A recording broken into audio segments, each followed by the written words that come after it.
उम्मीद ही नहीं पूरा विश्वास है कि आने वाले चुनाव में 330 का आंकड़ा ये एनडीए गठबंधन यकीनन पार करेगा। भाई इंडिया एक कहने से नहीं होता। इंडिया या इंडिया वालों के लिए आपका विजन क्या है ये तो बताएं। एक व्यक्ति का विरोध करना इंडिया का साथ पाना नहीं हो सकता। एक चीज़, कई बार मुझ पे तंज कसे जाते हैं कि आप अपने आप को हनुमान बोलते हैं, ये वो, पर ये वो रिश्ता है जो उन्होंने भी हमेशा निभाया। जब मेरे पिता अस्पताल में थे, मेरे साथ कोई नहीं था, तो प्रधानमंत्री जी मजबूती से खड़े रहे। और आज भी जिस अपनेपन से उन्होंने गले लगाया, जिस तरीके से मेरे गालों पे हाथ रखकर, मेरा सर अपने कंधे पर रखकर मुझे गले लगाया, एक पिता ही इस तरीके से अपने बेटे को गले लगाता है। जब वो बार बार कहते हैं कि सूरज पश्चिम से उग जाएगा, चिराग से मेरा कोई समझौता नहीं हो सकता। जिस परिवार से मैं आता हूँ, फैसले परिवार के बड़े ही लेते हैं, ये फैसला उन्हीं को लेना है। नमस्कार, मैं हूँ काव्या कौशिक और आप देख रहे हैं बिहार इन शॉर्ट्स। कल दिल्ली में एनडीए की बैठक हुई और इस बैठक से तस्वीरें निकल के सामने आई, जो कि पहली तस्वीर जो है चिराग पासवान प्रधानमंत्री नरेंद्र मोदी के पैर छूते हुए नजर आए हैं। हालांकि ये तस्वीर पहले भी देखने को मिली है और हमेशा चिराग पासवान जो है नरेंद्र मोदी के हनुमान खुद को बताते हुए नजर आते हैं। लेकिन दूसरी तस्वीर जो कि हम आपको दिखा रहे हैं, जिसमें पशुपति पारस और चिराग पासवान है, जिसमें चिराग पासवान जो है अपने चाचा के पैर छू रहे हैं, गले मिल रहे हैं। आपको बता दें कि पशुपति पारस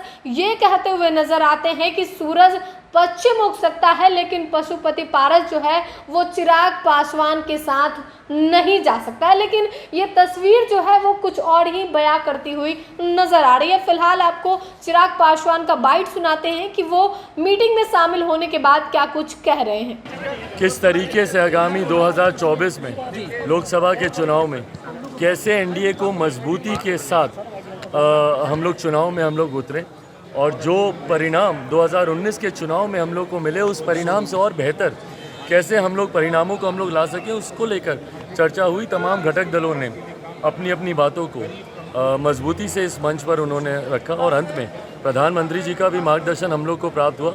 उम्मीद ही नहीं पूरा विश्वास है कि आने वाले चुनाव में 330 का आंकड़ा ये एनडीए गठबंधन यकीनन पार करेगा। चिराग जी, वो कहा जा रहा है कि इंडिया बनाम एनडीए होगा इस बार। उन्होंने अपने गठबंधन का नाम भाई इंडिया एक कहने से नहीं होता।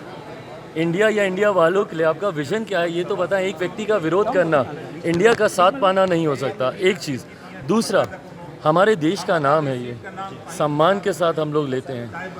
अपने देश के नाम को राजनीतिक लाभ के लिए इस्तेमाल करना मुझे नहीं लगता कि उचित है। चिराग जी, आपने प्रणाम किया प्रधानमंत्री जी को, आपने प्रधानमंत्री को प्रणाम किया, उन्होंने आपको गले लगाया। नहीं, बिल्कुल ये वही रिश्ता है मेरा मेरे प्रधानमंत्री जी से, जिसका जिक्र मैं हमेशा करता रहा हूँ। कई बार मुझ पे तंज कसे जाते हैं कि आप अपने आप को हनुमान बोलते हैं, ये वो, पर ये वो रिश्ता है जो उन्होंने भी हमेशा निभाया। जब मेरे पिता अस्पताल में थे, मेरे साथ कोई नहीं था, तो प्रधानमंत्री जी मजबूती से खड़े रहे।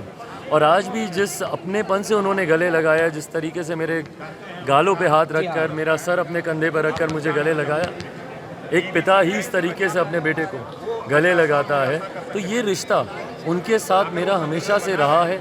उन्होंने भी हमेशा निभाया, इस रिश्ते का सम्मान रखा, मैंने भी रखा। चिराग जी, आपकी वापसी हुई है एनडीए में, आपकी एनडीए में फिर से वापसी हुई। हालांकि आप वैचारिक रूप से हमेशा प्रधानमंत्री जी के साथ थे।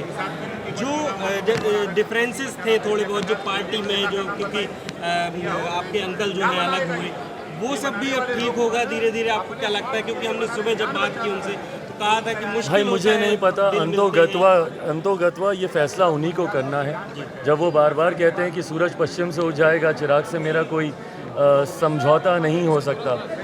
जिस परिवार से मैं आता हूँ, फैसले परिवार के बड़े ही लेते हैं, ये फैसला उन्हीं को लेना है। तो आपने चिराग पासवान को सुना, जिन्होंने ये कहा कि इस बात पे बैठक हुई है कि 2024 में किस तरीके से चुनाव लड़ना है और पूरे देश भर में कैसे एनडीए को बहुमत हासिल करना है, इन तमाम चीज़ों को लेकर बातचीत की गई है। वहीं जब पत्रकारों के द्वारा ये सवाल पूछा गया कि आज जो है आप पशुपति पारस अपने चाचा जी के पैर छुए हैं, तो वो चिराग पासवान ये कहते हुए नजर नजर आए कि चाचा जी ये खुद कहते हैं कि सूरज पश्चिम में उग सकता है, लेकिन चाचा जी जो है चिराग पासवान के साथ शामिल नहीं हो सकते हैं। चिराग पासवान ये कहते हुए नजर आए हैं। तो कल की जो ये तस्वीर है एनडीए की बैठक की, जिसमें चिराग पासवान और पशुपति पारस जो हैं वो पैर छूते हुए नजर आए हैं, चिराग पासवान और गले लगते हुए नजर आए हैं, जिसकी तस्वीरें भी आप देख सकते होंगे। वहीं चिराग पासवान भी अपने बयान में ये कहते हुए नजर आए हैं कि अब जो है जो फैसला लेना है वो उन्होंने अपने चाचा यानी कि पशुपति पारस पे छोड़ दिया है। तो अब देखने वाली बात होगी कि क्या पशुपति पारस और चिराग पासवान फिर से एक होंगे, 2024 चुनाव को लेकर एक साथ वो लोग दांव ठोकेंगे, ये तो देखने वाली बात होगी। फिलहाल के लिए खबर में इतना ही। साथ ही चैनल को सब्सक्राइब करें, फेसबुक पेज को लाइक करें। वीडियो देखने के लिए आपका धन्यवाद।